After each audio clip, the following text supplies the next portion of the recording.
자, 우리 찬송가 195장 성령이여 우리 찬송 부를 때 같이 우리 찬송하겠습니다. 성령이여 우리 찬송 부를 때 진심으로 찬양하게 하소서. 성령이여 우리 기도 드릴 때 우리 곁에 계셔 일러주소서. 성령이여 우리 성경 읽을 때 그 속에서 빛을 보게 하소서. 성령이여 우리 전도할 때에 지혜로운 말씀 주시옵소서. 성령이여 우리 겸손해져서 우리 주와 같이 되게 하소서. 아멘. 우리의 창조주가 되시고 온 만물의 주관자가 되신 하나님, 우리를 택하시고 정하시고 부르시어 또 하나님의 말씀 가운데 거하게 하시며 또 주의 백성으로 또 이 땅을 살아가게 하신 것 감사합니다.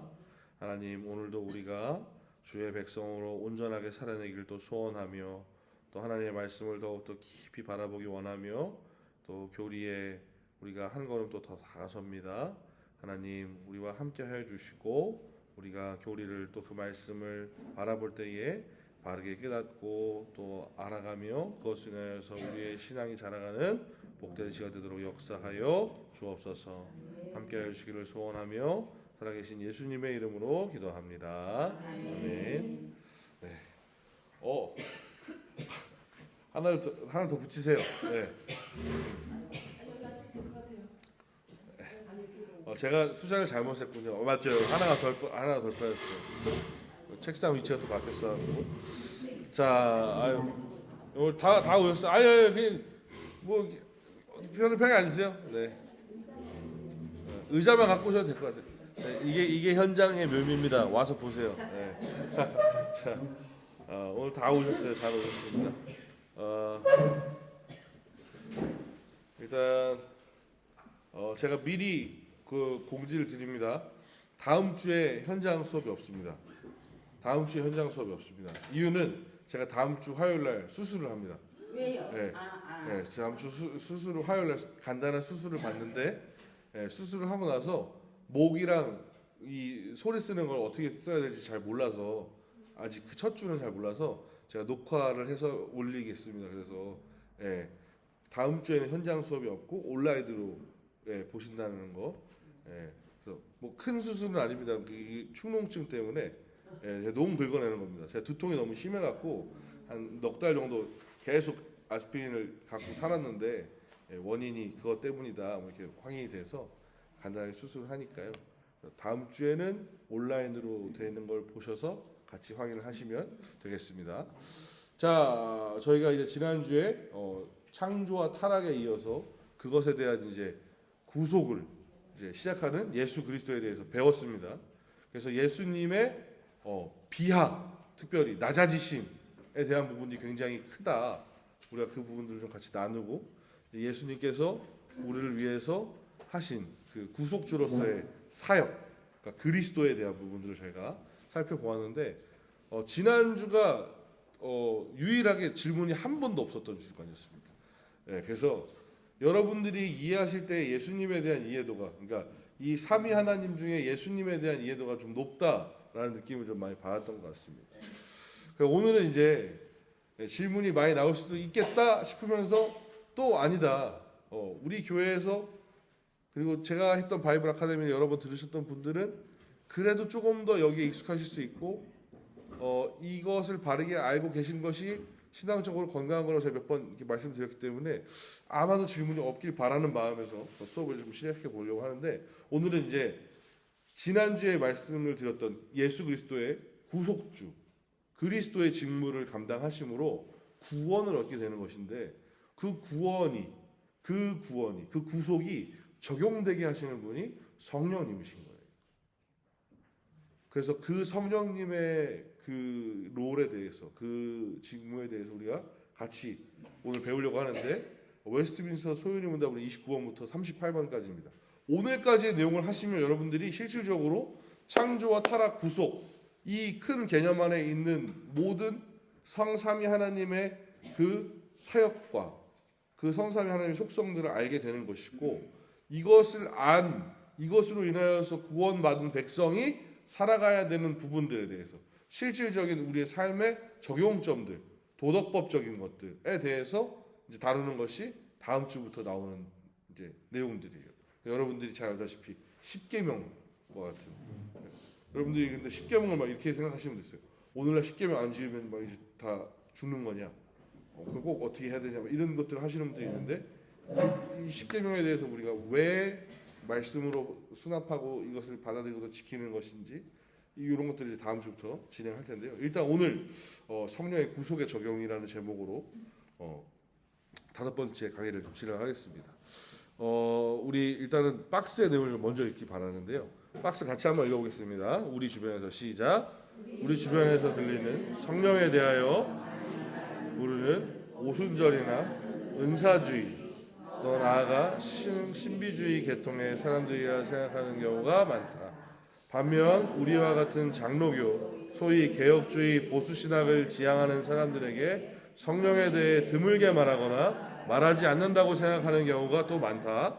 그러나 개혁주의 신앙을 중심으로 한 성령의 역사를 바르게 의지한다. 지금도 성령의 붙들어 주심으로 우리의 신앙과 신학은 견지되고 있다는 사실을 잊어서는 안 된다. 네. 항상 우리가 신앙에 대해서 얘기할 때 성경에 대해서, 그리고 그 성경이 말하고 있는 예수 그리스도에 대해서 바르게 아는 것으로 끝나는 게 아니라, 실질적으로 그것을 알게 하고 깨닫게 하시는 건 성령의 역사거든요. 그런데 이 성령에 대해서 우리가 오해를 하는 경우들이 되게 많다는 거죠. 여러분들 성령님 하면 어떤 느낌이세요? 성령님 하면 여러분들 그냥 떠오르는 대로 말씀해 보세요. 뜨겁다, 강하다, 보이지 않는다, 갈 길을 인도해 주신다, 깨닫게 하신다. 성령님은 곧 하나님이죠. 그렇죠. 성령님은 곧 하나님이시죠. 또 이 이미지로만 봤을 때 아까 우리 권사님 바로 얘기하셨죠. 집사님 바로 얘기하신 것처럼 불, 그리고 성령의 역사에 대해서 여러분들이 혹시 뭐 떠오르는 대로 만약에 성령이 충만하면 이런 일이 일어난다. 방언하고, 또 예언하고, 또 꿈꾸고. 그런 것들은 어떤 외적인 모양으로 나타나는 거, 성령 충만하면 네. 외적인 것도 많죠. 내적인 거 뭐 있을까요? 그러면 얘기해 보세요. 성품이. 자, 우리가 흔히 신앙생활을 할 때 우리나라의 기독교가 부흥하는, 그러니까 양적으로 부흥했던 시기가 두 번 있습니다. 한 번은 1904년부터 1907년, 8년까지 원산에서 시작된 부흥운동이 평양까지 가기까지. 그 1904년의 원산 대부흥이 1907년의 평양 대부흥으로, 평양이 전국에서 내노라는 기생집이 거기 다 있었는데 주일날 영업을 안 했어요. 예배 드리느냐고.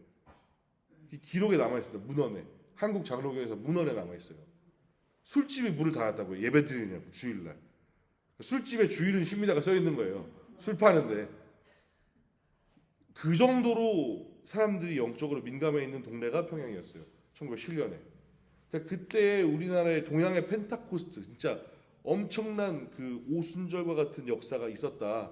그래서 동방의 예루살렘이라는 별명이 그때 당시에 붙은 거예요, 평양에. 그런데 6.25로 말미암아 저 위에서 중공군이 내려오기 시작했고 평양에 있던 신학교들과 그쪽에 있었던 그 신앙을 근거지했던 장로교도들이 다 이남합니다. 그러면서 이제 그것들이 사라졌죠. 그것들이 사라지고 나서 우리나라에 약간 영적인 침체가 옵니다. 6.25를 겪게 되고 다시 회복하면서 신앙에 대한 신경보단 다시금 회복하고 일구는데 이제 신경 썼어요. 그러다가 어느 정도 궤도에 올라선 이후에 다시 한 번 더 폭발적인 부흥이 일어나기 시작한 게 68년부터 88년까지예요. 근데 그때에 우리가 갖고 있었던 신앙은 이 교단의 거 다 섞이기 시작합니다. 그리고 빌리 그레이엄 목사님이 왔을 때 우리나라에 와서 설교했을 때 빌리 그레이엄 목사님은 정확하게 침례교단 목사님인 걸로 제가 알고 있는데 중요한 사실은 복음주의 계열이에요. 복음주의 계열이라 하면 예수 그리스도를 말하는 것이 중심이 되긴 하지요. 그런데 이것을 성경에 입각해서 더 말하기보다는 구원받아라, 예수 믿고 회개해라, 요 큰 카테고리를 전하는 것이 제 핵심인 거예요. 그러니까 예수 믿고 구원받아라, 회개해라. 이 정말로 물론 중요하죠. 그런데 다른 더 디테일한 성경의 그런 어떤 교리적 진술이나 내용들에 대해서는 빈약했어요. 그러면서 그렇게 예수 믿고 하는 사람들이 많아지는 동시에 놀라운 일들이 벌어졌는데 이건 저도 제가 본 적이 있기 때문에 제가 말할 수 있지만 여러분들 하나님께서 이 땅 가운데 하나님의 역사를 이루시는 방법은 굉장히 다양할 겁니다. 어떤 곳에는 진짜로 필요하기 때문에 안진뱅이가 일어날 수 있어요. 성경에 나오는 것처럼. 그 저는 심지어 그걸 봤어요. 제가 네팔에서 5개월 반 정도 MK 선교를 하고 있었습니다. 원래 3년 계획으로 갔다가 아버님이 쓰러지셔서 중간에 들어오게 됐는데 제가 거기서 선교를 하는 순간에 거기는 이제 동네가 다 산이에요. 그러니까 철순에서 영인에 가는데 40분 걸어가야 돼요. 산 타고. 그러니까 거기는 어떤 선교사님이 왔거나 누구의 설교를 듣고 싶어서 모이려면 2시간 반 교회로 걸어옵니다. 다 산 타고 넘어와서. 그런데 절름발이가 있었어요. 제가 아직도 기억해요. 절름발이. 그 형제의 딸의 이름이 썰이딸이었거든요. 16살 자매였는데 그 자매가 저를 하도 따라서 제가 그 자매만 이름이 기억합니다. 그 썰이딸이라는 자매의 아빠였는데 서른인가 그랬을 거예요. 30인가 28인가. 네팔은 굉장히 젊은 나이에 애를 낳습니다. 빨리 죽어요. 그리고 수명이 짧아서 그리고 여자들이 21살, 22살 되면 거의 근 40, 50의 얼굴이 나옵니다. 주름을 많이 이렇게. 왜냐면 남자들은 쉬고 여자들만 일하기 때문에 굉장히 행복한 나라. 이건 편집해야겠습니다 제가. 편집. 근데 그곳에 그 설립자의 아버지가 다리를 절었어요. 다리를. 그래서 부목을 짚는 것도 힘드니까 걸어오기까지 한참 걸리는데 산을 타야 되잖아요. 그러니까 사람들이 메고 와요. 젊은 청년들이 막 17살, 18살 되는 애들이. 왜냐하면 그렇게 잘 보여야지 썰이따랑 결혼할 거니까. 막 메고 옵니다. 둘 셋이서. 그래서 막 이렇게 메고 왔는데 저희 선교사님이 아는 목사님을 초청해갖고 그날 설교를 하시고 아픈 사람 나오라고 그러면서 안수했는데 일어났어요. 그래서 저 봤어요. 그래서 저는 이런 일들이 개발도상국, 낙후된 곳에서 더 많이 이루어진다는 것을 볼 때 거기엔 그런 강권하는 역사심이 필요해서 더욱더 그런 거 아니냐. 우리나라에 70년대 초반에 막 그런 일들이 많았다고 하니까. 그러니까 저는 처음에 그랬거든요. 약간 옛날에 여러분들 90년대에 나온 영화 할렐루야 기억하십니까? 박주구 씨 나왔던 거. 그럼 거기 이경영 씨가 막 차에 일부러 치웠다가 박주문 씨가 막 기도하면은 막 나더니 막 피아노도 갑자기 쉬는 사람이 되고 막 원래 딴따라 오브리였는데 그런 것처럼 약간 안 믿기는 일들을 보게 되거든요. 성령의 강권하시는 역사하신 가운데 있다는 거죠. 성경에 보면 사도 바울이 갖고 있었던 손수건을 갖다 대기만 해도 사람 병이 났어요. 그러니까 그런 강권하시는 역사들이 필요할 땐 그런 것들이 나타나는데 그런 것들을 부각시키고 강조하다 보니까 우리나라의 70년대, 80년대, 90년대에 성장하는 교회들이 대부분 불바다라가 많았어요. 성령에 대해서 강조하고 그래서 방언 못하면 구원 안 받는 사람처럼 얘기하고 그럼 저는 구원 못 받았습니다. 전 방언 안 해요. 그래서 방언도 막 남들이 알아듣지 못하는 샬라샬라가 방언이다 이렇게 얘기하는 사람들도 있고 방언에 대해서도 이제 정리가 좀 필요한데 이렇게 성령의 역사에 대해서 오해하는 경우가 생기는 거죠. 그리고 요 최근에 보시면 요 최근에 성령을 부각시키는 것들에서 제일 많이 하는 게 치유, 신유 하는 것들 난다는 거예요. 성령 받아서 기도하면 안 나면 어떻게 되는 거예요? 그러면 안 나면 구원 못 받는 거예요. 성령 안 받는 거예요. 말도 안 되는 거죠. 그렇지 않다는 거예요. 성령에 대한 오인이 있기 때문에 우리가 성령을 너무 한쪽으로 왜곡해서 보는 경향들이 우리나라에 특히 많습니다. 그러나 진짜 제대로 된 장로교인, 진짜 제대로 된 개혁주의 신학을 갖고 있다면 성령에 대한 근간이 달라요. 성령에 대해서 아까 여러분들 얘기하실 때 정답 같은 얘기들 다 하셨기 때문에 제가 그나마 안심된다고 생각이 드는 게 성령은 예수 그리스도께서 우리에게 보내주신 영이에요. 그 성령으로 말미암아 우리가 믿음을 갖게 되는 것이고 예수께로 나아가게 되는 것이고 예수를 믿게 됨으로 하나님의 자녀가 되는 아바 아버지라 부르게 되는 일들이 벌어지는 것이에요. 성령은 계시와 지혜의 영이기 때문에 하나님께서 우리에게 주신 말씀을 읽고 우리가 볼 때 묵상할 때 깨닫게 하시는 분이시거든요. 말씀을 깨닫지 못하면 우리가 예수 그리스도가 누구인지 하나님이 누구이신지 알 수 없어요. 그렇기 때문에 예수께서 우리에게 보내신 영으로서 그 성령이 우리 가운데 역사하셔야지만 우리가 예수 그리스도를 믿고 하나님의 자녀가 되는 모든 신앙의 근간이 되는 시작점이거든요. 근데 이것을 마치 받으면 방언하고 받으면 우리한테서 능력이 나타나고 이런 걸로만 우리가 생각하니까 오해를 살 수 있게 된다는 것이죠. 그래서 제가 아까 처음에 시작할 때 찬송가 불렀던 195장을 제가 좋아하는데 여기서 하는 게 성령의 역사로 말미암아 나타나는 일들이 되는 거예요. 우리가 찬송을 제대로 부르게 되는 거 우리 안에 성령이 역사하셔야지 가능한 거예요. 우리가 기도할 때 성령이 우리를 대신해서 우리 안에 또 간구할 바를 알게 하시고 기도하게 하시는 거예요. 그리고 성경 읽을 때 말씀을 조명하게 말씀을 밝히 알게 깨닫게 하시는 것들 다 성령의 역사라는 것이죠. 그러니까 이런 것들이 성령의 아주 중요하고 기초적인 그리고 이것이 핵심인데 이것을 배제하고 이 성령이 충만할 때 그 사람들로부터 나타났던 어떠한 특수한 모양들에 대해서만 관심을 갖고 저것이 성령이다라고 얘기하는 오해들이 있다는 거죠. 그래서 제가 좀 이렇게 저는 제가 뭐 매주 거의 얘기하지만 제가 꼰대입니다. 예.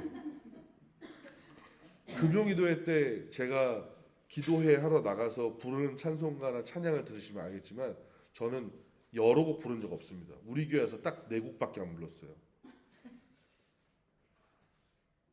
지난주에 제가 기도회 인도했죠. 지난주에 기도회 인도할 때도 그 곡을 불렀습니다. 에베소서 3장 20절이 근간이 되는 나의 기도하는 것보다. 네, 저희 내일 설교거든요. 내일은 뭐 부를까요? 오셔야 알겠죠. 예배를 드리셔야 할 겁니다.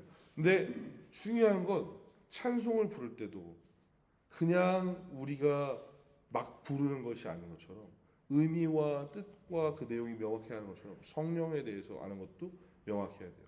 하나님은 천지를 만드신 분이시고 온 우주 만물의 창조주가 되시고 주관자가 되시고 그 하나님께서 우리를 사랑하셔서 보내주신 분이 사랑의 확증이신 예수님이시고 그럼 이 성령님은 뭐냐? 얘기할 때 성령님에 대해서 우리가 빵 하고 얘기하기가 쉽지 않아요. 그런데 오늘 우리가 하는 것을 통해서 성령님이 무엇인지에 대해서 잘 이해해야 하는데 웨스트민스터는 특별히 이 성령의 역사를 가장 중요하게 보는 것, 성령의 역할을 가장 중요하게 보는 것은 바로 적용자라는 것이 구속의 적용자. 하나님께서 우리를 사랑하여서 보내신 예수 그리스도 그분을 믿게 하시는 분이 성령이라는 거예요. 그러니까 그 십자가의 공로가 나에게 너무나도 큰 은혜이고 그 십자가의 보혈이 내 죄를 정케 하셔서 저 하나님으로 가게 하는 그 놀라운 은혜를 주셨구나라는 것이 믿어지는 게 성령의 역사라는 거예요. 근데 이 놀라운 사실은 성령의 역사는 또 하나님의 작정 안에 들어가 있어요. 하나님께서 택하신 자에게만 성령의 역사함이 일어납니다. 제가 늘 말씀드리지만 죽어가는 사람이라고 해서 모든 사람이 구원을 받기를 소원하며 하나님을 아버지라 예수 그리스도를 나의 구원자 고백한다 안 한다? 안 해요. 다 하지 않아요. 그 앞에서도 끝까지 입에서 욕하다가 아이 아파 죽겠네 하다가 진짜 가시는 분도 있고 가실 때 되는데 그 짧은 순간이지만 정말 하나님 앞에 자신의 죄를 고하고 예수 그리스도로 말미암아 참 평안을 얻고 가시는 분도 있어요. 그리고 여러분들이 보는 그 십자가상에 달려 있었던 한편의 강도는 예수님께 그러죠. 야, 네가 하나님 아들이면 저기 내려가 봐. 빨리. 야, 이 사단이랑 똑같은 얘기 하는 거예요. 야, 네가 뭘 구원하냐. 그렇게 얘기를 하지만 한편에 있던 강도는 오히려 정말로 명확하게 자기의 신앙을 그 순간 고백하게 되므로 내가 오늘 나와 함께 낙원에 있으리라. 구원받는 인생이 되는. 근데 그 사역 자체도 너무 놀라운 성령의 역사죠. 그러니까 우리가 생각할 때의 성령이 뿅뿅뿅뿅 이렇게 문제로 나타나는 이렇게 뭔가 이렇게 능력처럼 빵 나타나는 그런 것이 아닙니다. 성령의 충만함을 우리한테서 보여지는 하나의 모습인 것이죠. 여러분 이런 거라고 생각하시면 돼요. 성령의 열매 우리가 에베소서 5장에 등장하지 않습니까? 에베소서 5장 22절로 23절. 갈라디아서 감사합니다. 예. 예, 정신 차려야 돼. 예. 갈라디아서 5장 22절 23절에 나오는데 갈라디아서 5장 22절로 23절까지의 성령의 열매 몇 가지가 나옵니까? 9가지가 나오죠. 근데 성령의 열매 하나입니다. 단수예요. 그럼 9가지 플레이버가 나오는 거예요. 거기서 사랑의 모습이, 희락의 모습이, 화평의 모습이, 그리고 자비와 온유와 절제의 모습이, 충성과 온유, 이런 모습들이 모습으로 드러난다는 거예요. 성령에 충만한 사람이 그 입술 가운데 예언의 영이 있을 수 있을 것이고, 그 성령에 충만한 사람이 입에 방언이 있을 수 있을 것이고, 성경에 말하는 방언은 뭐였습니까? 오순절 마가의 다락방에 임했던 그 놀라운 그 방언의 역사는 뭐였어요? 다 같이 갈릴리에서 살던 애들이 다른 동네 말을 하는 거예요. 그래서 그곳으로 가서 복음을 전하게 되죠. 근데 여러분 주변에 방언 받으신 분 본 적 있어요? 모르시죠? 전 저희 작은아버지가 받았어요. 그래서 제가 압니다. 작은아버지가 미국을 너무 동경했어요. 어릴 때부터. 저희 작은아버지가 폐렴이 있어갖고 그 당시에 폐결핵 뭐 이런 게 너무 유행했다 그러더라고요. 그래서 중학교까지만 나오고 고등학교 다니다가 그만두신 거예요. 근데 집에서 맨날 있으면 뭐예요? 병원에 있고 가면 맨날 AFKN을 들은 거예요. 근데 막 노래도 막 신나고 막 미국말 하는데 되게 멋있고 막 쌀랑쌀랑 하니까 집에 그래서 AFKN 옛날에 그 비디오랑 막 테이프가 이만큼씩 있었어요. 이게 뭔가 저희 작은아버지 가신 다음에도 몰랐는데 너무 동경한 거예요. 근데 미국으로 가면서 말을 배워서 가야 되는데 고민이 되는 거죠. 가서 공부하고 뭔가 하고 싶고 기도하고 방언 받았는데 영어가 나왔어요. 네. 그래서 작은아버지 미국 가서 영어 하면서 공부하고 지금 목회하고 계세요. 미국에서 목회하세요. 방언 받은 사람 저는 실제로 방언 본 거예요. 그러니까 그게 실제 방언인 거죠. 어떠한 방언이 하나님과의 은밀한 기도를 위한 방언이 있을 수 있죠. 그러나 그것을 남용하거나 교회에서 누군가 듣는 가운데 함부로 하는 것은 지양하는 편이 좋습니다. 왜냐하면 그것은 나와 하나님과의 기도이기 때문에 내가 하나님과 함께할 때 그 기도를 크게 남들이 듣는 곳에서 하는 건 좋은 모습은 아닙니다. 왜냐하면 그것으로 인해서 실족할 수 있어요. 누군가가. 그러니까 바울이 고기를 먹지 않았던 이유와 동일한 것이죠. 그래서 그런 것들은 주의하면서 하는 것이 좋고 일단 그런 여러 모습으로 나타날 수 있다는 건데 그 모습이 나타나게 하시는 이 성령이 무엇인가 오늘 우리가 좀 제대로 한번 살펴보도록 하겠습니다. 특별히 그 구속을 적용하시는 분에 대해 살펴보겠습니다. 자, 구속이라는 것이 여러분들이 생각할 때 우리가 약간 이 단어를 그냥 너무 한글로 받아들이면 이게 와닿진 않아요. 왜냐하면 성경이 이 특별히 신약 성경은 어떠한 말로 쓰였습니까? 헬라어로 쓰였어요. 그러니까 헬라어로 쓰였다는 건 그 당시에 로마와 헬라의 문화에 대해서 깊이 이해를 하면 좋아요. 여러분들이 조선 시대를 연구한다고 할 때 조선 시대의 왕과 그리고 양반들과 그리고 일반 서민들, 상민들 그리고 그 밑에 노비와 그 밑에 천민이 있었단 말이에요. 근데 여러분들이 지금 이걸 다 이해하실 수 있을까요? 제 삶이 천민 같아서 저 천민은 이해합니다만 이런 거 다 이해가 안 돼요. 왜냐하면 우리가 거기에 온전히 이입이 안 되기 때문에.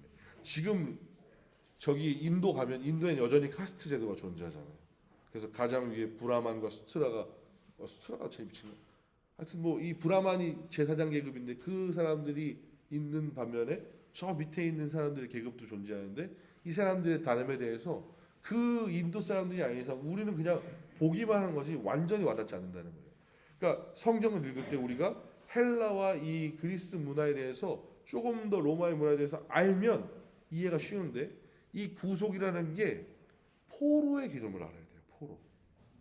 근데 우리가 포로라 하면 전쟁이 뭔가 어떠한 싸움으로 인해서 어떤 결과의 얘기지 않습니까? 근데 구속의 개념이 어떤 단어에서 오냐면 전쟁을 했습니다. 전쟁을 한 가운데 제가 이겼어요. 그래서 이 상대방에 있는 사람들을 볼모로 잡아온 거예요. 포로가 된 거죠. 근데 이 포로를 데려가려면 값을 줘야지. 그만큼의 지불을 해라. 그럼 내가 포로 다시 돌려줄게. 원래 네 거였지만 내가 이겨서 뺏었잖아. 그러니까 돌려줄게. 이거 갖고 와. 이게 구속의 의미예요. 돈 주고 사가야 되는 거예요. 대가성인 무언가를 반드시 지불해야지만 원래 상태로 돌려주는 거예요. 이게 구속의 원래 의미입니다. 그런데 이 구속을 우리와 하나님과 예수 그리스도의 관계 가운데 썼단 말이에요. 즉 하나님과 우리의 관계가 원래 좋았잖아요. 그러나 죄로 인해서 끊어진 그 관계를 다시금 회복시키기 위해서 제가 지금 야라고 하는데 제가 마귀 역할을 할 건데 하나님한테 야라고 하면 어떻게 이거 아닌데 마귀가 갖고 갈 거면 주세요. 공의 하나님이라면서 공의가 뭐라 그랬어요? 대가를 반드시 치르는 거예요. 그러면 줘야 될 거 아닙니까? 내가 지금 얘네 죄 때문에 다 볼모로 잡고 있는데 뭘 줘야지 내가 다시 줄 거 아니에요. 그래서 예수 그리스도를 주신 거죠. 그게 구속이거든요. 그게. 왜요? 인간은 죄인이기 때문에 죄된 우리를 대신해서 우리 누군가가 우리를 대신해서 지불할 수가 없어요. 그 페이를. 그렇기 때문에 예수 그리스도께서 우리를 위해서 대신 죽으셨단 말이에요. 그리고 설령 우리가 누군가를 위해서 대신 죽을 수 있다고 쳐도 모든 인류를 위해서 구원받은 그 백성을 위해서 죽을 수 없어요. 한 명이. 그러나 죄 없으신 예수께서 죽으셨죠. 그래서 구속이라는 뜻 자체는 우리가 스스로 적용할 수 없어요. 인간에게는 적용 자체가 불가능한 겁니다. 우리 스스로에게는 적용 자체가 되지 않는 말이에요. 그래서 죄와 허물로 죽었던 사람들이 어떻게 또 죄와 허물로 죽은 누군가를 위해 죽을 수 있습니까? 불가능한 것이죠. 마이너스에 마이너스를 더하면 여러분 플러스가 된다고 생각하지만 그거 아닙니다. 수학이 아니에요. 마이너스에 마이너스 더하면 더 마이너스입니다. 불가능한 거예요. 우리 스스로 구원이 안 돼요. 영이 죽었거든요. 육체도 죽을 뿐만 아니라 영도 영 죽을 우리예요. 그렇기 때문에 우리한테서 선한 것이 없어요. 그리고 우리가 구속받을 갈망을 하나? 그렇지 않는다는 것이죠. 여러분 세상 사는데 예수 그리스도 믿지 않는 사람들 죄인들 난 천국 가야지 나는 구원받아야지 이런 생각할 것 같습니까? 전혀 안 합니다. 그런 단어조차 자기 삶에 갖다 붙이지 않습니다. 어디 교회에서 들어봤어도 자기의 삶과 이렇게 붙여보지 않습니다. 생각하지 않습니다. 죄인들의 원래 모습이 그렇습니다. 그런데 택함 받은 백성에게 그것을 깨닫게 하시는 거예요. 그것이 바로 성령의 역사예요. 그래서 성령이 우리 가운데 믿음을 발생하게 하는 역사가 필요합니다. 성령이 그래서 적용자라는 거예요. 성령이 우리 안에 믿음을 발생시켜서 역사가 일어나는 거예요. 그래서 여러분 디도서 3장 한번 찾아보겠습니다. 디도서 3장입니다.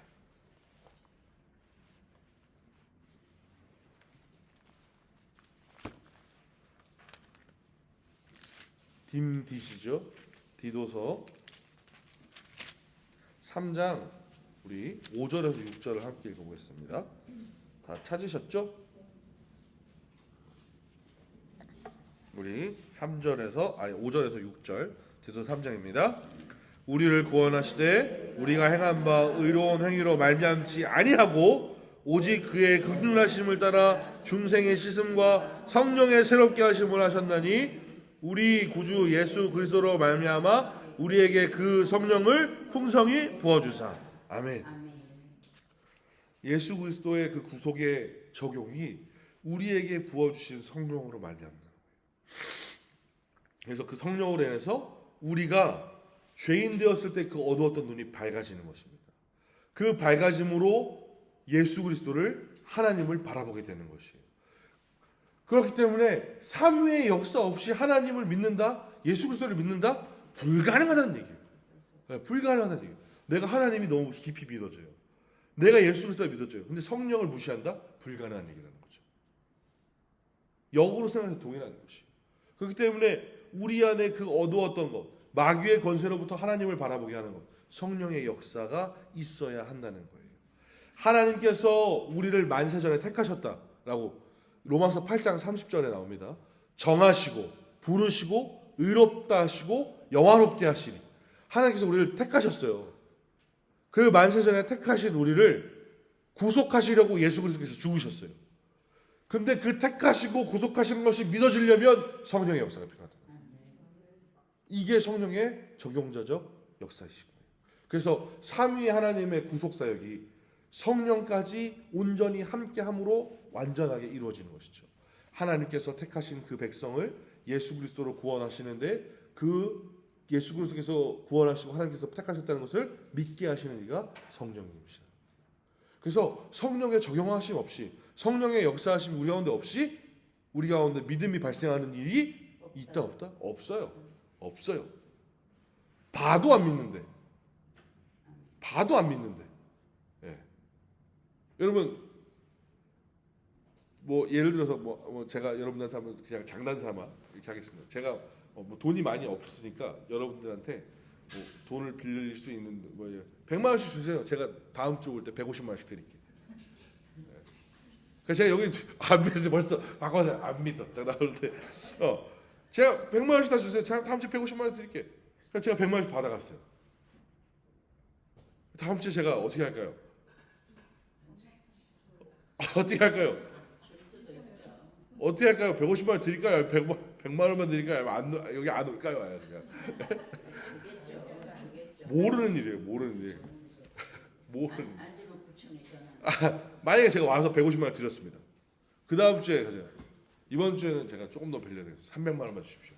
그럼 제가 다음 주에 500만 원 드리겠습니다. 네. 그래서 잘 많아요? 그래. 그렇게 해서 제가 여러분들한테 300만 원씩 더 받아갔다가 그 다음 주에 500만 원씩 드렸어요. 500만 원씩. 와, 근데 큰일 났습니다. 제가 이미 1000만 원씩 필요합니다. 1000만 원씩 다 받았습니다. 네. 그럼 제가 다음번에 얼마 드릴까요? 2천만 원 드릴게요. 1000만 원씩 다 받았어요. 어떻게 할까요? 드렸어요. 드리고 나서 이건 진짜 큰일입니다. 1억씩 있어야 됩니다. 제가 받았어요. 어떻게 할까요? 이제 날라요? 저도 계속해서 우리 안에 불신이 생기거든요. 예수님이 실제로 사역하신 걸 봐도 못 믿었거든요. 예수님 승천하시는 거 11제자가 받고 그 11제자 보기 전에 살아서 부활하신 거를 수많은 사람들이 봤어요. 그럼에도 불구하고 예수님이 하나님의 아들이시고 참 그리스도이심을 믿지 않았어요. 그렇기 때문에 성령의 역사하심이 없으면 불가능하다는 거예요. 불가능하다. 성령께서 우리 안에 역사하셔야 그 성령으로 말미암아 우리가 믿음을 갖게 된다는 것이죠. 그래서 이 사실이 굉장히 큽니다. 특별히 이 성령께서 하시는 가장 큰 믿음을 주시는 역사가 두 가지인데, 첫 번째가 뭘까요? 듣게 하시는 거. 말씀을 듣게 하시는 거. 로마서 한번 10장 찾아볼까요? 로마서 10장 7절이에요. 여러분 잘 아시는, 제가 첫 주에 틀렸던 로마서 10장 17절이죠. 10장 17절에 이렇게 기록되어 있습니다. 그러므로 믿음은 들음에서 나며 들음은 그리스도의 말씀으로 말미암아. 우리가 믿음을 갖게 될 때 말씀을 듣는 것, 이 그리스도의 그 말씀, 피 묻은 복음을 들을 때 우리가 믿음이 생기는데, 이 듣게 하시는 역사가 누구로 말미암아? 성령으로 말미암아. 여러분들 생각해 보세요. 우리나라가 지금 우리나라가 기독교 방송이 몇 개일까요? 기독교 방송이 몇 개일까요? 놀라지 마십시오. 놀라지 마십시오. 그 케이블을 통해서 우리가 돈만 주면 볼 수 있는 돈만 주면 추가해서 볼 수 있는 방송이 16개입니다. 그리고 그거 말고 유튜브에서 온라인상에서 교회가 아닌 복음을 전한다고 어떤 누구 목사님의 설교를 예쁘게 편집해갖고 이렇게 짧게 쇼츠나 뭐 이런 릴스 같은 것으로 풀어서 재배급하는 그런 곳이 50군데가 넘어요. 외국에 있는 어떤 좋은 목사님 말씀을 또 번역해갖고 또 그렇게 뿌리는데도 합치면 또 그것 또한 몇백 개 됩니다. 그러니까 지금 여러분들이 수없이 많이 들을 수 있어요. 그런데 중요한 사실은 그거 들으면 다 믿어야죠. 그러면 다 믿어야죠. 심지어 얼마 전에 그 미국에서 되게 유명한 그 우리나라로 치면 스타킹 같은 프로그램이죠. 자신의 그 달란트를 자랑하는 아메리칸 탤런트라는 프로그램이 있는데 거기에 어떤 흑인 남자가 와서 백인 교회와 흑인 교회를 막 이렇게 비교하면서 피아노 치면서 막 이렇게 우스꽝스러운 모습으로 약간 얘기했지만 거기서 얘기한 내용은 복음이었거든요. 요한복음 3장 16절을 얘기를 했어요. 그럼 그걸 들으면 다 돌아와야 되거든요. 안 들어와요. 그리스도의 말씀을 읽을 때 우리가 또 역사가 있는데 말씀 읽는다 그래서 다 예수를 믿지 않아요. 제가 참 좋아하는 동생이 하나 있었는데 그 친구가 신앙을 갖기 원하는 마음으로 성경책을 제가 사서 준 적이 있습니다. 군대 갈 때. 근데 이 친구가 성경을 3독을 했어요. 군대에서 3독을 했어요. 3독을. 원래 책을 굉장히 좋아하는 친구인데 3독을 했는데 안 믿어요. 그렇죠. 그냥 읽는 거예요. 그냥 형 이게 재밌어. 앞에 파란 데는 재밌어. 그러니까 파란 데는 구약이에요. 파란 데는 재밌어. 역사가 나오니까 자기도 좀 알거든요. 근데 뒤에는 잘 모르겠다 형. 이게 3번 읽었대요. 3번을 군대에서 안 믿어요. 말씀을 듣는 것과 말씀을 읽는 것이 그걸 한다고 해서 되는 게 아니라는 거죠. 그거는 그냥 수단인 거예요. 그것을 하게 하시는 성령이시라는 거죠. 이게 굉장히 중요합니다. 그래서 성령께서 우리 가운데 살아계셔서 믿음을 일으켜 주시는데 가장 첫 번째 깨닫게 하시는 게 뭐냐면 스스로 죄인인 걸 보게 하시는 거예요. 그래서 이 죄의 문제가 내 스스로 해결이 안 되는구나. 그래서 이 죄의 유일한 해결자가 되시는 분이 예수 그리스도를 바라보게 합니다. 그리고 나서 그 예수 그리스도께로 가까이 나아가게 해요. 이게 성령의 역사인 거예요. 이게 성령의 적용인 거예요. 쉽게 얘기하면. 그래서 이것을 유효한 부르심이라고 얘기를 하는데 우리 웨스트민스터 우리 소연이 무대 한번 보겠습니다. 자, 여러분들 29분 한번 볼까요?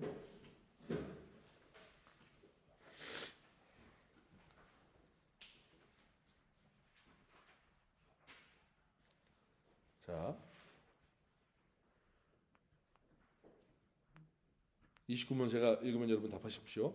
우리가 어떻게 그리스도의 값주고 사신 구속에 참여하는 사람이 됩니까? 그리스도의 성신께서 그 구속을 우리에게 효력있게 적용하여 주심으로 우리는 그리스도의 값주고 사신 구속에 참여하는 사람입니다. 네.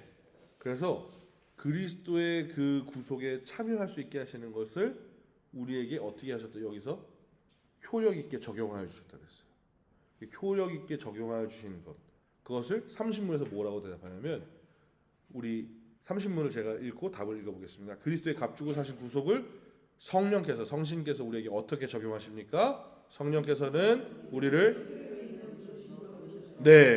효력 있는 부르심. 그래서 이것을 다른 표현으로 좀 아이들이 보기 쉽게 한 표현으로 유효한 부르심이라고 해요. 유효한 부르심. 그래서 우리를 부르신다는 거예요. 그 성령께서 우리를 부르실 때에 우리 가운데 믿음이 일어나게 되는 거라는 거죠. 즉 말씀을 들어도 말씀을 읽어도 성령의 유효한 부르심이 없으면 우리 가운데 예수 그리스도의 구속에 그 은혜가 적용되지 않는다라는 겁니다. 그래서 이 부분에 대해서 이제 유효한 부르심의 단계라고 하는데 아까 제가 말씀드린 건데 첫 번째 죄와 비참한 상태를 깨닫게 하시는 거예요. 죄와 비참한 상태를 깨닫게 하시는 거예요. 그러니까 야 내가 죄인이구나를 깨닫게 하시는 거죠. 그래서 우리가 어느 수련회 가거나 교회를 와서 말씀을 듣거나 내가 예수를 인격적으로 만났다. 내가 하나님이 누구인지 알게 되었다라는 것의 시작은 회개입니다. 왜요? 내가 죄인인 걸 알게 돼요. 그게 없으면 조금 방법이 이상하게 간 겁니다. 그냥 그전에는 어떤 영적인 거룩한 체험 정도로 생각하시면 돼요. 제가 그렇게 살았어요. 제가 모태신앙으로 살아서 어린 시절부터 성경 퀴즈대회 나가면 맨날 다 맞추고 막 1등하고 설교 때 대충 들어도 어디 찾아가면 팍 한번 피면 다 찾고 뭐 이런 아주 우수한 주일 학생이었는데 제가 중3 때 그 말씀드렸지 않습니까? 그 중3 때 저를 담당했던 그 목사님이 얼마나 짜증이 났겠어요. 강도사님이셨는데 그때 당시에 지금 한국 성서대학교 교목으로 계신 우리 구광면 목사님 듣고 계시면 나중에 제가 찾아뵙겠습니다. 그 구광면 목사님이 그 당시에 저를 담당하시던 전도사님이셨는데 제가 그랬어요. 와, 천국도 2주면 진립니다. 그리고 지옥도 3주면 견딜만 합니다. 얼마나 무지합니까? 제가 지금 생각해보면 막 지금 제가 가르치는 중등부애들이 얘기를 하면 제가 아유 정신 나갔다 진짜 막 이랬을 거예요. 근데 제가 그랬어요. 아주 우수한 주일 학생이었음에도 불구하고 교회 한 번도 빠진 적 없고요. 성경 퀴즈 보면 다 맞추고요. 성경 공부하면 답을 항상 잘 적어냈습니다. 그러나 그냥 교회에 있는 교회 문화를 잘 아는 그냥 어느 똑똑한 지옥갈 놈이었었던 거죠. 그런데 제가 그 목사님의 수련회 설교를 듣고 뒤집어집니다. 그날 8시에 시작한 설교가 9시 반에 끝나고 9시 반부터 11시까지 혼자 기도를 하는데 제가 1시 반까지 기도해서 회장형이 야 자냐 때리러 왔어요. 근데 제가 그때 들었던 설교가 로마서 8장 설교입니다. 로마서 8장의 설교. 오빠 확증이라는 설교죠. 그러니까 오빠 확증에서 이제 확장이 되는 건데 로마서 5장 8절이 하나님의 사랑의 확증이신 예수 그리스도가 오셔갖고 죄인된 널 구하셨다. 로마서 7장이 사도 바울의 한탄으로 끝나거든요. 탄식으로. 오라 나는 혼고한 사람이로다. 누가 나를 이 사망에서 건져낼꼬. 그러면서 로마서 8장이 시작되거든요. 그러면서 마지막에 로마서 8장이 이렇게 끝나죠. 그 사망에서 끊을 자가 없다. 환난이나 기근이나 박해나 칼이나 적신이나 그것 다 위험에서도 그 그리스도의 사랑으로부터 우리를 끊을 자가 없다. 그러면서 그간의 죄들이 다 쏟아지면서 회개가 되고 뭐 진짜 생각나지도 않았던 죄들이 다 막 뱉어지는 거예요. 저는 그때 처음 알았습니다. 아 이게 성령의 역사. 나중에 이제 배우고 나서 이제 신학을 하면서 더 확실해진 것이죠. 이 죄의 비참함과 죄를 회개할 수밖에 없는 상황을 보게 하시는 거예요. 내가 스스로 나를 구원할 수 없다. 그리고 나서 그 다음에 이것을 깨닫게 하는 거예요. 영적 이해력을 주십니다. 그것을 영적으로 이해하게 되는 게 어떻게 되냐? 말씀을 들을 때, 말씀을 우리가 읽을 때에 깨닫게 되는 거예요. 아, 이 말씀이 이런 것이었구나. 죄인된 우리를 위해서 죽으셨다는 이유가 이것이었구나. 아, 도살장에 끌려가는 소와 같이 그러나 신음소리도 내지 아니하시고 그 어떠한 거절도 없으시고 그런 상태로 우리를 위해서 죽으셨구나. 이런 것들이 이해가 된다는 것이죠. 즉 성령의 조명하심이 이 두 번째 단계가 되는 겁니다. 아, 지혜와 계시의 영으로 깨닫게 하시는구나. 이 사실을 우리가 알게 되는 거예요. 그래서 그것으로 말미암아 그리스도를 아는 지식이 자라게 됩니다. 그 단계가 없으면 1, 2단계가 이 두 단계가 없으면 유효한 부르심이 아니에요.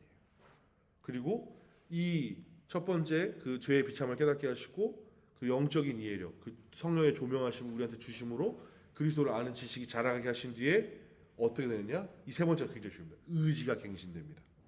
의지의 갱신이라고 우리가 불러요. 그래서 이 의지의 갱신을 주심으로 말미암아 우리의 부패한 심령 가운데 예수 그리스도를 믿겠다라는 그 마음을 주시는 거예요. 예수 그리스도가 믿어지는 그 놀라운 은혜를 주시는 거예요. 죄로 인해서 가려졌을 때는 예수 그리스도 못 믿습니다. 그런데 성령의 역사로 말미암아 우리의 의지가 갱신되는 거예요. 영적인 성향이 다시금 살아나는 거예요. 하나님을 바라볼 수 있는 그 은혜가 우리 가운데 다시 부어진다는 것을. 그래서 사도행전 13장 48절에 보면 이제 한번 찾아볼까요, 여러분? 찾아 읽으시면 좋을 것 같은데. 사도행전 13장 48절입니다.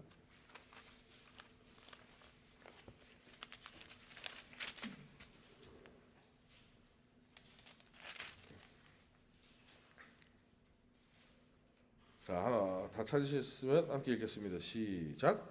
이방인들이 듣고 기뻐하여 하나님의 말씀을 찬송하며 영생을 주시기로 작정된 자는 다 믿더라. 자, 그럼 여기서 중요한 사람이 뭐냐면 다 믿더라가 중요한 게 아니라 영생을 주시기로 한, 영생을 주시는 이가 누구예요?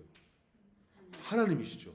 그러니까 영생을 주시기로 작정한 자, 하나님께서 택하시고 작정한 이에게는 성령의 역사하심 가운데 이 예수 그리스도를 믿게 하시는 은혜를 주신다라는 거예요. 이것이 하나님의 작정입니다. 근데 이 작정 가운데 성령의 역사하심이 나타난다는 것이죠. 그래서 이 유효한 부르심을 입은, 그 부르심의 단계를 거친 그 인생은, 이 단계가 이겁니다. 죄의 비참을 깨닫게 하시고, 그 다음에 시간이 어느 정도 지났다가 한 1, 2년 지난 다음에 내가 이 영적 이해가 자라가게 하시고, 그리고 또 한 며칠 지났는데 그래 이제 믿어야지, 이렇게 순차적으로 일어나지 않을 수 있어요. 단번에 일어날 수도 있어요. 네. 이것은 그냥 구분을 해놓기 위해서 그냥 쓰는 것이지, 저도 회개하고 그 설교 때 제가 아직도 기억하잖아요. 중3 겨울이었어요. 그러니까 고1 넘어가는 겨울. 네. 그때 뭐 제 지식적 능력이 얼마나 뭐 탁월했겠습니까? 근데 지금도 그 설교가 다 기억이 나요. 그 둘째 날 밤에 저의 폐부를 찔렀던 너 죄인이야 이 새끼야, 이 설교가 아직도 기억난다는 거예요. 그러면서 저희 아버지가 심장이 아프셨는데, 저희 아버지가 심장 아팠는데 저는 심장을 2번 찔렀다고 막 제가 막 아버지가 심장이 원래 안 좋으셔서 심장이 아픈 그 아버지의 마음을 제가 찔렀다고 그래서 막 제가 이런 회개를 했다니까요. 말도 안 되는, 참 얼마나 참 제가, 예. 그런데 그렇게 하시게 하시는 역사가, 성령의 역사 가운데 있는 거예요. 그래서 그것이 우리에게 어떤 유익을 주느냐, 결국에 이것을 통하여서 우리가 믿음을 갖게 되잖아요. 성령의 역사로. 그럼 믿음을 갖게 된다는 것은 다른 말로 하면 그리스도와의 연합을 이루게 하는 것입니다.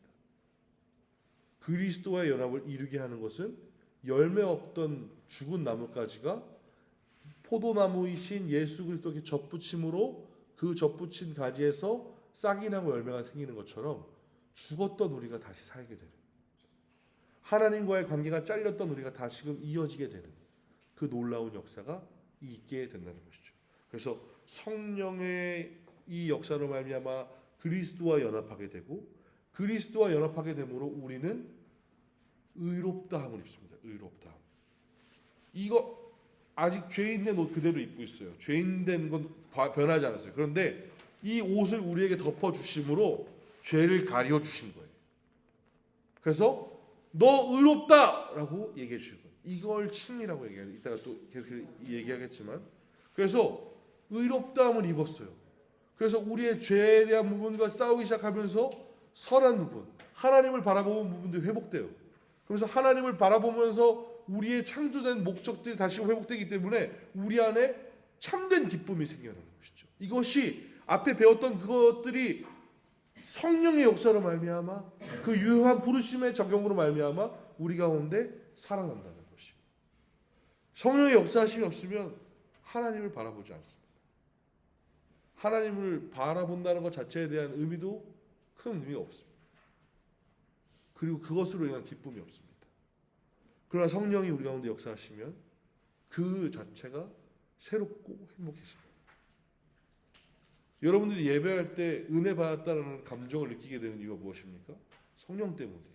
성령 때문에. 성령이 없으면 우리가 은혜를 받았다는 개념 자체를 인지하지 못합니다. 어떤 분들이 그래요. 교회를 처음 나오시고 한두 번 오셨던 분들이 이제 설교를 듣다가 내지는 근데 이것도 좀 이게 제가 좀 조심스럽습니다. 요새는 이렇게 감정 찌르는 설교들이 너무 많아갖고, 그러니까 뭐 이렇게 힘드시죠? 위로 받으세요. 뭐 이런 얘기하는 거에다가 그러니까 하도 들어주는 사람 없으니까 교회 왔는데 그렇게 나한테 얘기해 주는 것 같으니까 감동을. 이게 제가 진짜 이거 오프 더 레코드입니다. 이거는 제가 이게 오프 더 레코드. 설교 똑바로 해야 됩니다. 예, 설교 똑바로 해야 됩니다. 아멘.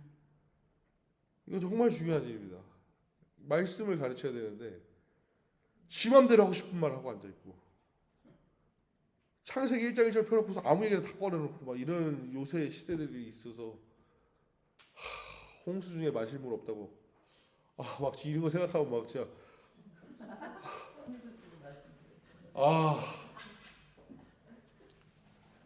제가 지금 막 울 것 같아요. 너무 속상해갖고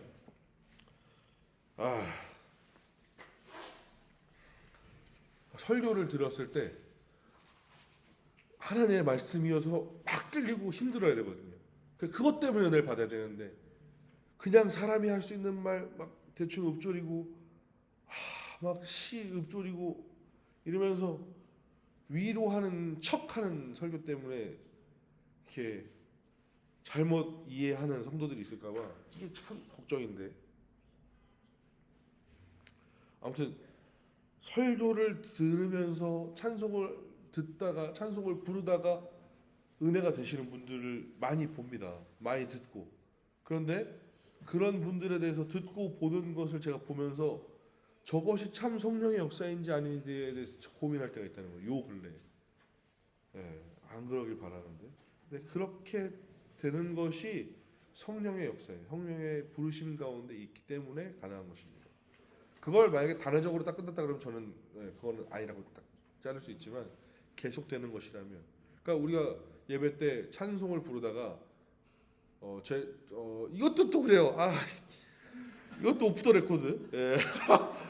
찬송을 부르는데 자기적인 찬양 부르면 당연히 그러니까 저도 건반을 오랫동안 쳤고 찬양 인도를 했지만 나쁜 맘 먹고서 찬양 인도 하면 30분 안에 성도들 울릴 수 있습니다. 예. 음악이 줄 수 있는 온갖 요소 사용할 수 있거든요. 코드 4개만 눌러도 손가락 4개만 있어도 그럴 수 있어요. 근데 그러니까 이 찬송도 목적이 중요한 것이죠. 진짜로 하나님을 높이는 송영이 중심이 된 찬송이어야 하는데 요새 찬송들이 그런 찬송들이 많이 없죠. 그냥 1절부터 4절 내내 그냥 나 힘들고요, 나 어렵고요, 나 지치는데요, 막 그러다가 마지막에 후렴때 한번 하나님 나를 만져주소서. 이게 뭐야 이게? 제가 이런 것 때문에 제가 막 죽겠습니다. 그런데 찬송을 할 때나 말씀을 들을 때 예배 중에 본질적인 것들이 바르게 깨달아졌을 때 오는 그 은혜들이 있어요. 그게 성령의 역사거든요. 그러니까 그런 것들이 우리 삶에 오면서 그리스도를 바르게 믿게 되고 하나님을 보게 되면서 그것으로 인하여서 되게 놀라운 변화가 오는데 무엇이냐? 하나님을 아버지라 부르잖아요.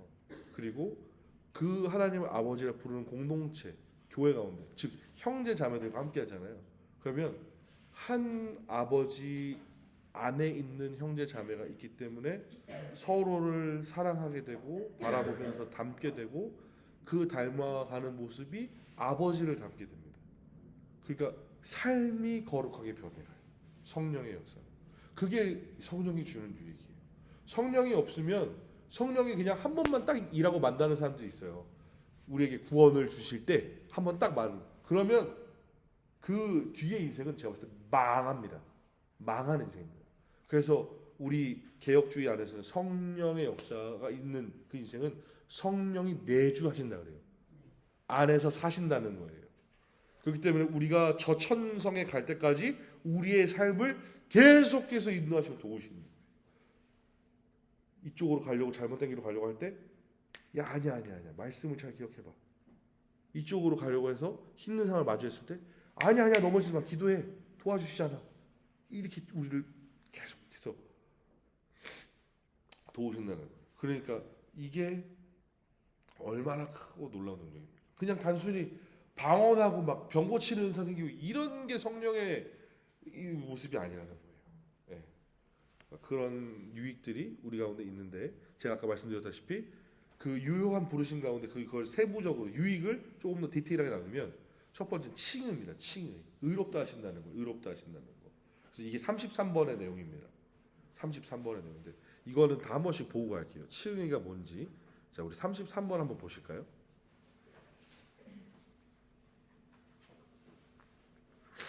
의롭다 하심이 무엇인가? 자, 의롭다 하심이 무엇입니까? 의롭다 하심은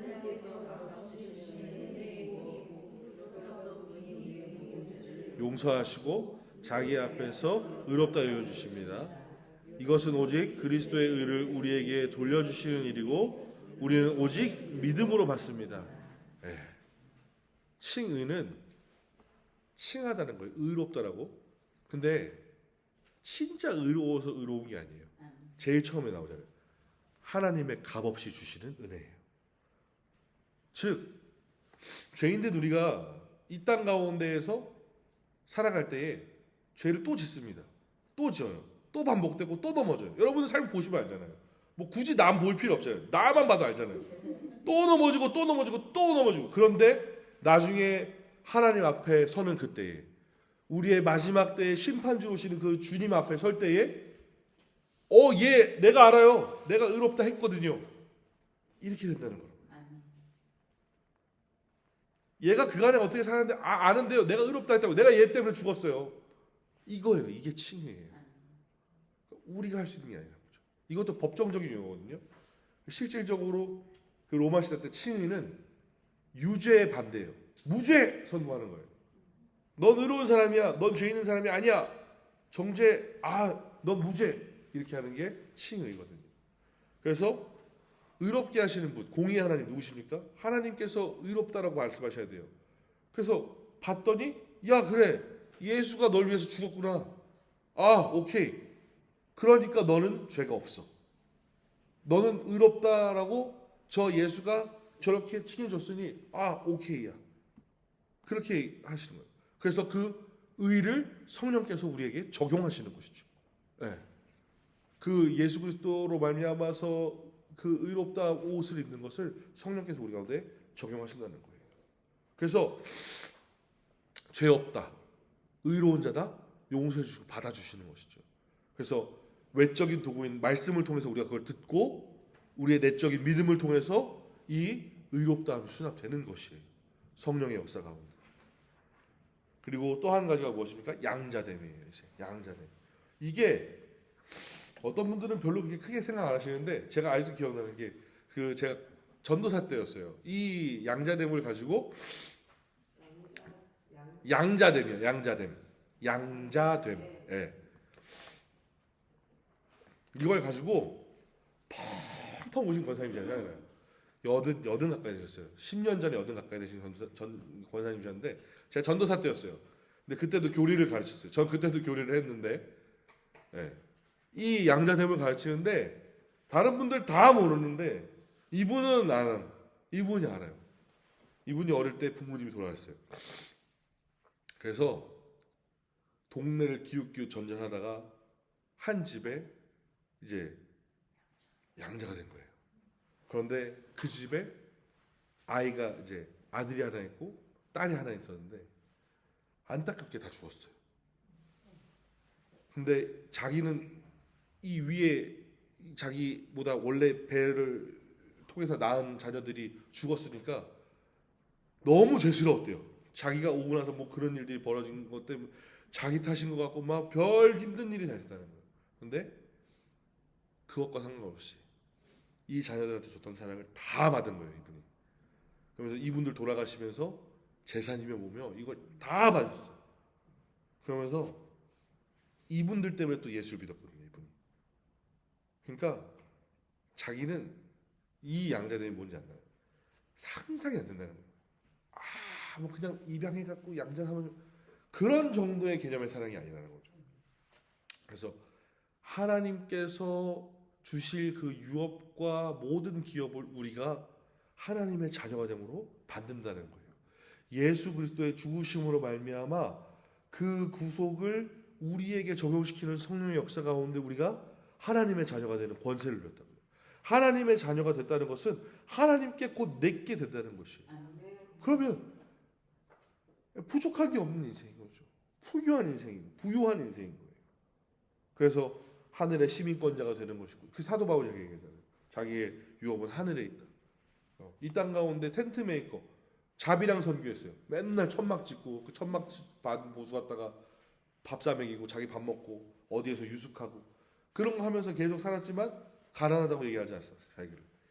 그러면서 또 우리를 어떻게 하십니까? 제사장으로, 왕 같은 제사장으로, 또 하나님의 백성으로 불러주시는 것이죠. 그래서 그 하나님을 우리가 또 아버지라 부르며 아버지의 것이 다 아들의 것이 되는 놀라운 특권을 받는 거예요.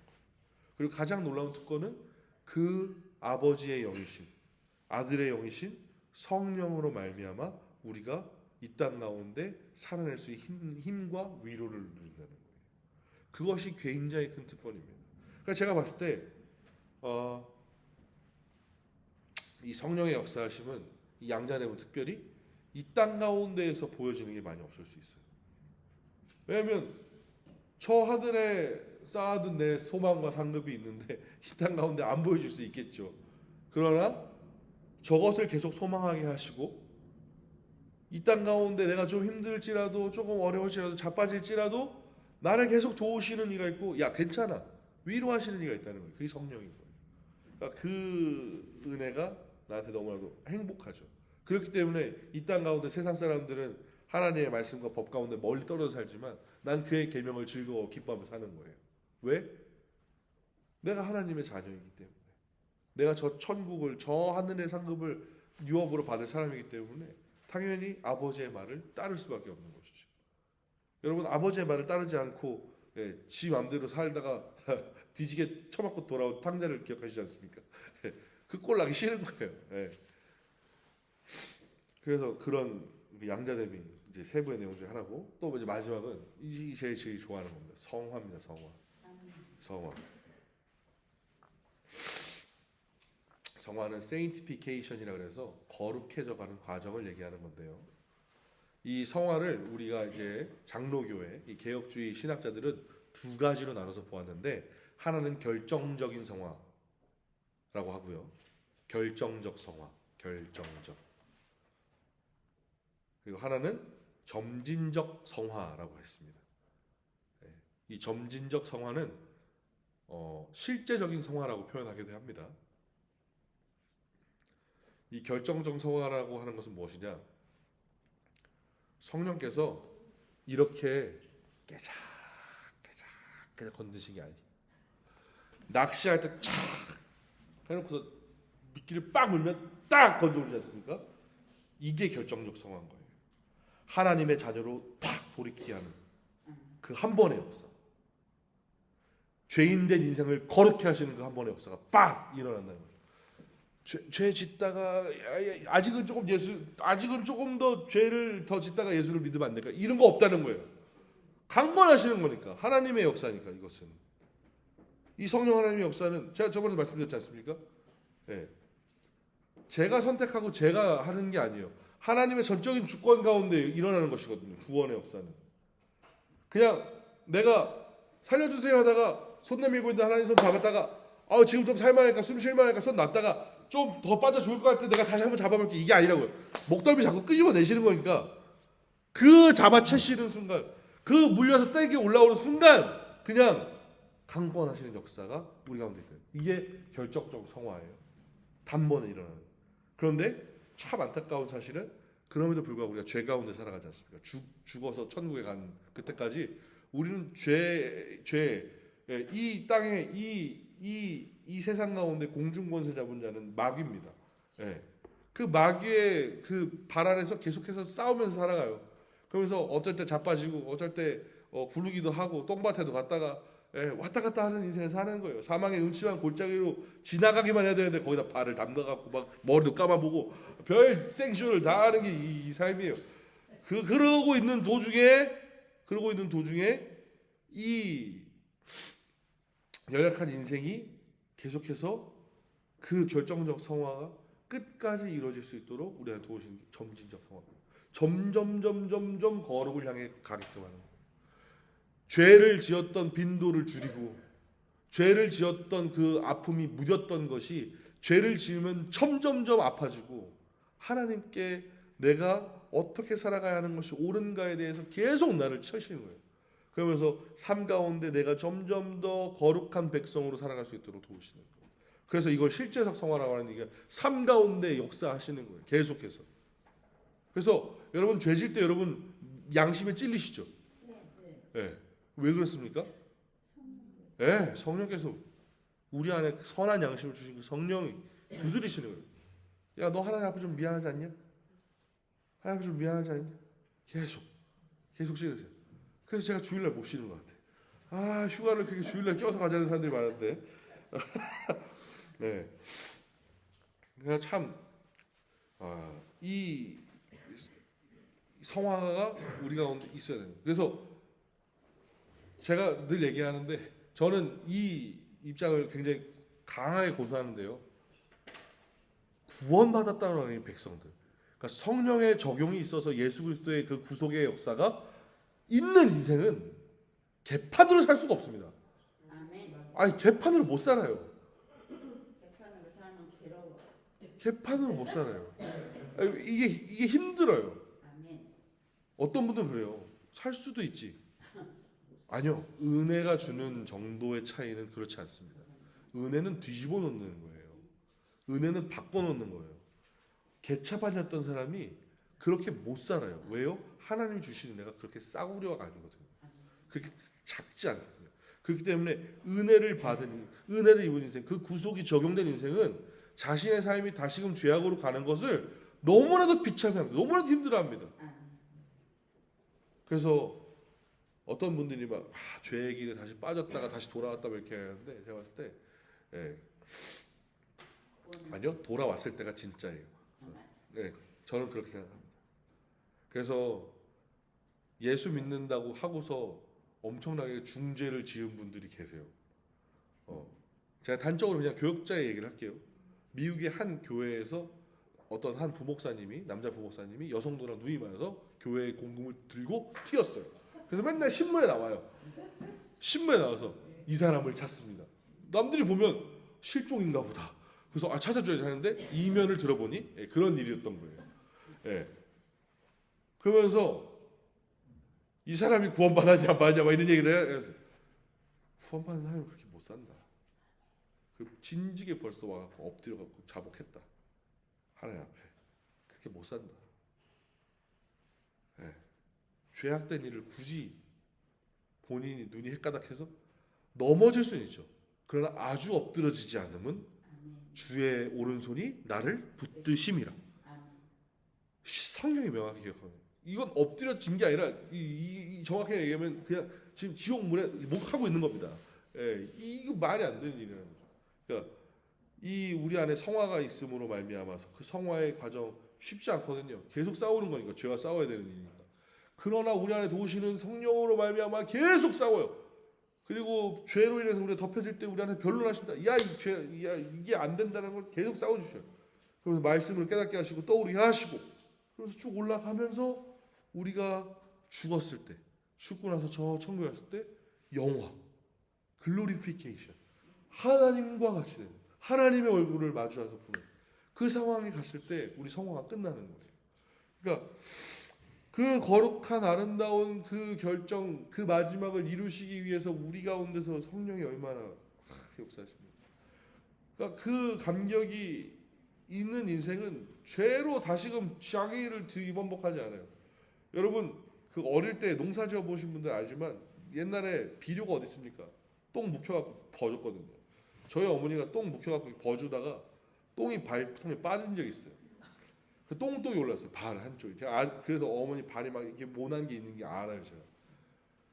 근데 저희 어머니가 그 실수를 해갖고 똥똥에 발이 빠졌는데 또 빠지고 싶어 하겠어요? 안 빠요. 다른 발 말짱하거든요. 안 그래요. 아닌 거 좋은 거 알고 진짜가 뭔지 아는 사람은 또 거기 안 간단 말이에요. 신당동에 떡볶이집이 여러 개 있죠.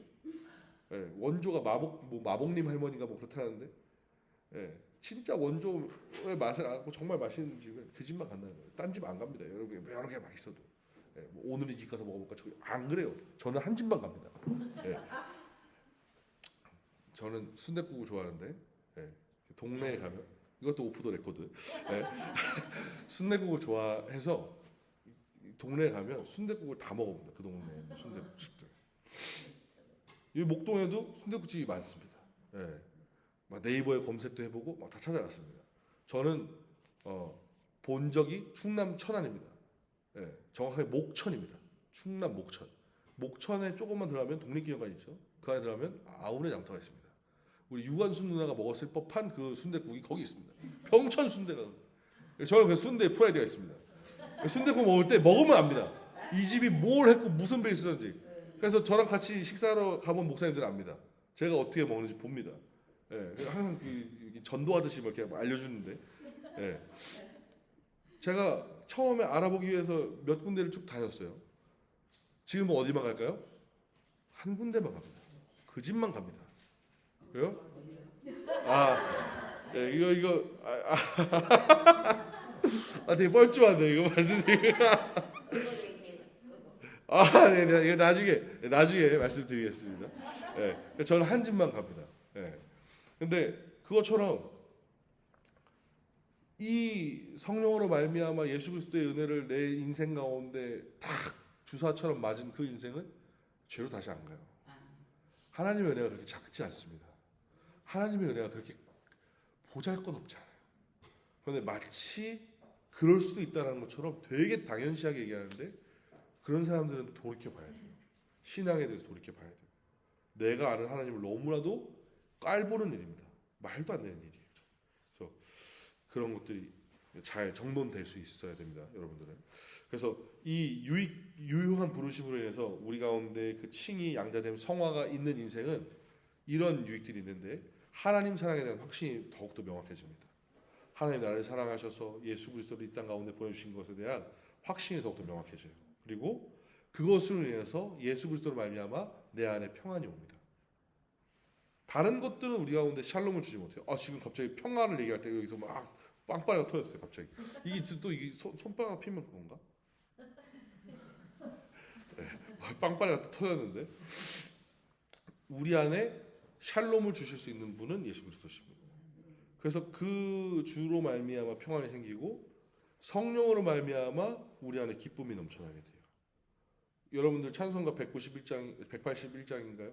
191장이겠다. 내가 매일 기쁘게 좁은 길을 걸어도 밤낮 기뻐하는 것 주의 영이 함께함이라. 성령이 함께 하시니까 기쁜 거예요. 그리고 그 성령 안에 기쁨이 있고 그 기쁨이 넘치면서 성령으로 말미암아 우리가 할 때 가장 크게 유익을 받는 세 가지가 있습니다. 첫 번째는 예배예요. 성령 안에서 제가 말씀드렸죠. 삼위일체적 예배.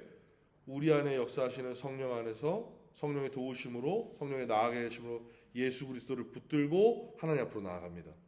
그래서 하나님을 예배하는 거죠. 그러니까 성령의 역사가 없으면 예배를 못 드려요. 그러니까 예배를 잘 드리면 여러분 안에 은혜와 기쁨이 넘치죠. 내 안에 풍성하게 흘러나오는 그 은혜들이 나만 넘친다는 거예요. 그리고 성령이 도우심으로 말미암아 우리가 기도할 수 있어요. 기도하면 여러분 울고 나면은 막 시원하잖아요. 기도할 때 쏟아놓으면 얼마나 좋아요. 근데 성령 안에서 간구하면 쏟아놓은 기쁨과 더불어 동시에 채워질 것들에 대한 기대와 소망이 넘쳐요. 그리고 마지막으로 성령이 있음으로써 우리 가운데 또 하나 즐겁게 할 수 있는 것이 무엇이냐? 바로 전도입니다. 전도. 내적인 증거, 우리 안에 성령이 주시는 그 역사가 있기 때문에 뭘 증거해야 될지 아는 거예요. 뭘 증거? 예수 믿으세요? 좋아요. 뭐가 좋은데? 좋아요. 교회 나오고 뭐 사람들도 많이 만나고 그 가짜지. 성령이 안에서 역사한 사람은 전도할 때 진짜가 나옵니다. 그 예수 천당 불신종 믿는 그 걸고 다니시는 분들 그냥 그렇게 하는 거 아니에요. 저는 그분들을 한 번도 무시해 본 적이 없는데 우스꽝스러워 보이는데 아니거든요. 진짜니까 그렇게 하시는 거예요. 성령의 충만한 기쁨이 있었던 사람은 전도할 때 달라요. 야 이거 한번 먹어봐. 이거 진짜 좋은데 설명할 방법이 없네. 뭐 이런 거 진짜 좋은 거니까. 근데 설명한다. 진짜 좋은 것들. 그래서 그런 것들이 유익이 되고 이 은혜가 끊어지지 않으려고 노력을 합니다. 그 발악을 하려고 발버둥을 치는 사람들이 이 성령의 유효한 부르심을 경험해 본 사람들이에요. 왜냐하면 여러분 아시잖아요. 은혜가 충만한 상태에서 내 삶이 맨날 하늘에 떠다니는 것처럼 기분 좋게 있었던 그 경험을 다 해보신 분들이 있을 거예요. 그게 끊어지지 않으려고 내가 정말 부단히 하나님부터 나아갑니다. 엎드리고. 그러면서 당연히 그 은혜가 끊어지지 않는 삶은 결국 그 삶의 열매로 아름다움을 맺게 됩니다. 사람들한테 하는 말도 향기가 나고 자녀에게 남편에게 맞아요. 은혜가 그러니까 성령에 충만한 사람은 아내하고 남편한테 하는 거 보면 나옵니다. 아직 덜 충만해요. 아직도 부족한데 나와요. 제일 가까이 있는 무촌에게 나옵니다. 딱 나옵니다. 그걸 여러분들이 반증해서 보시면 되겠습니다. 그리고 특별히 이제 성령의 역사 가운데 적용이 이제 우리가 그리스도의 그 구속의 적용이 있지 않습니까? 그럼 그 그리스도의 구속의 적용은 마지막 때를 항상 바라보게 돼요. 마지막 때. 그래서 우리의 죽음과 부활에 당연히 유익이 되는 것입니다. 그냥 단순히 이 삶을 사는 것 여기서만 끝나는 게 아니라 우리의 죽음과 부활에 유익이 되는데 죽을 때 우리가 죄로 인해서 그냥 죽었으면 너무나도 슬프게도 두 번째 사망이 우리를 기다리고 있겠지만 죄에 쏘는 것이 우리를 향해서 다시금 가늠질하고 있겠지만 성령의 적용으로 말미암아 우리가 구원받은 인생으로 죽게 되면 죄에 쏘는 것이 없는 거예요. 두 번째 죽음이 없는 즉 저 영원한 천국을 바라보는 죽음인 것이죠. 그래서 죽음이 두렵지 않고 행복한 겁니다. 저는 믿는 분들이 진짜 평안하게 돌아가시는 거 많이 봤어요. 믿는 분들이 평안하게 돌아가시는 거 정말 많이 봤습니다. 제가 그런 경험을 한 번씩은 다 교역자분들은 해볼 것 같은데 임종기도 많이 하거든요. 돌아가시기 전에 진짜 숨이 깔딱깔딱 하실 때 옆에서 같이 예배 드리고 안수하고 기도하는데 제가 첫 번째 사역했던 교회에서 제가 강도사 때 그 임종 전에 계신 81 되셨던 그 권사님인데 황 권사님인데 아이고 이제 안수하고 기도하면서 돌아가실 때 그 표정을 제가 아직도 기억합니다. 와, 약간 황씨시거든요. 황씨는 고집 있어요. 그래갖고 꼬장꼬장하신 어르신이었는데 와 그렇게 아이처럼 평안한 얼굴로 돌아가시는 건 생각도 못했어요. 그래서 제가 기억이 납니다. 왜냐하면 죽음도 두렵지 않거든요. 성화의 시간들을 성령과 함께하며 저 영화로 가는 거룩한 기쁨이 있는 시간인데 혹시 뭐가 두렵겠습니까? 그리고 죽음 이후에 우리가 다시 부활하잖아요.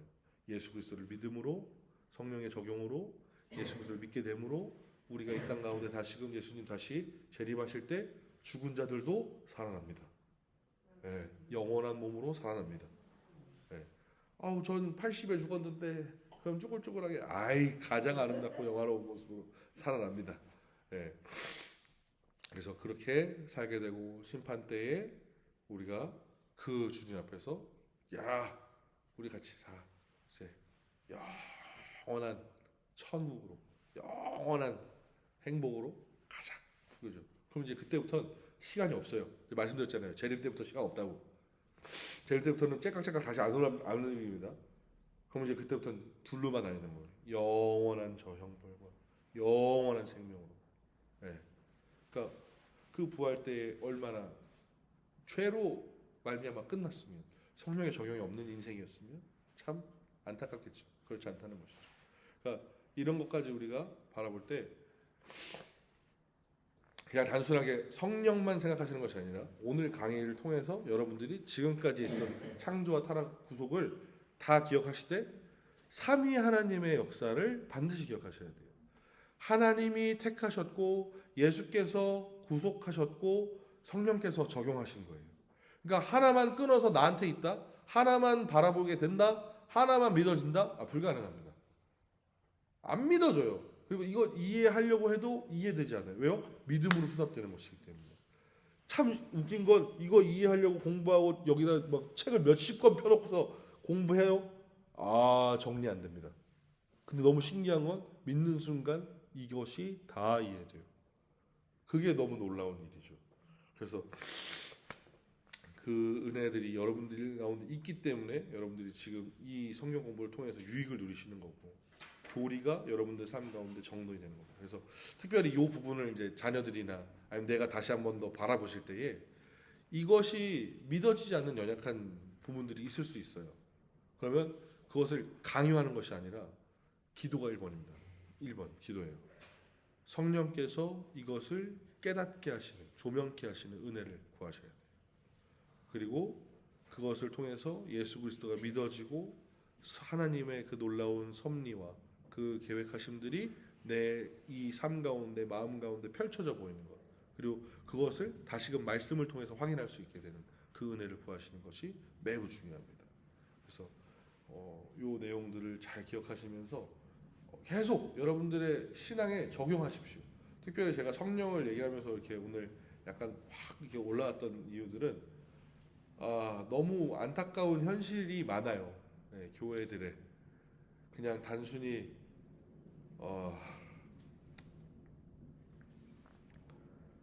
마치 직업의 하나처럼 이렇게 목회를 하시는 분들도 보고, 진짜 목회가 뭔지에 대해서 고민을 하실까라는 분들도 생각하고, 하루하루 설교가 힘들어갖고 유튜브에 온라인에 나와 있는 남의 설교 베껴다가 자기 것처럼 읽고 그냥 하는 사람들도 있고, 뭐 화가 나요, 화가. 근데 뭐 제가 화난다고 그분들 멱살 잡고 뭐라고 할 것도 아니고, 막 그런 거 보면서 그냥 하나님 앞에 제가 어떻게 해야겠다는 마음을 더 갖게 되지만, 그런 분들이 목회하시는 교회 가서 그런 분들한테 목양이라는 이름 아래 밑에서 무언가를 배운다? 그분들이 안쓰러워요. 너무너무 정말 그게 너무 힘들어요. 너무 힘들어요. 그래서 이게 참 좋은 목회자들을 여러분들이 앞으로의 삶에서도 많이 만나셨으면 좋겠고, 잘 정돈된 신앙을 가지시면 그것이 또 체계화된 교리로 신앙으로 여러분들 삶에 정립이 되면 여러분들이 분별하실 때가 와요. 뭐 목회자를 판단해야 되는 것이 아니라 영적으로 민감해지는 순간이 반드시 옵니다. 반드시 옵니다. 그렇게 되셔서 여러분들이 신앙을 더 잘 지키실 수 있는 은혜가 있기를 바라봅니다. 네, 다음 주에는 이제 영상 강의로 아까 말씀드린 올려드리고, 영상 강의의 내용이 이제 처음으로 이제 사람에 관한 도덕법들, 윤리적인 것들, 특별히 그것을 말씀하면서 보는 것들을 하게 될 텐데, 그것도 또 여러분들에게 또 유익이 되리라 생각합니다. 그래서 계속해서 잘 따라와 주셔서 감사하고, 오늘 강의는 이것으로 마치도록 하겠습니다. 수고하셨습니다. 수고하셨습니다.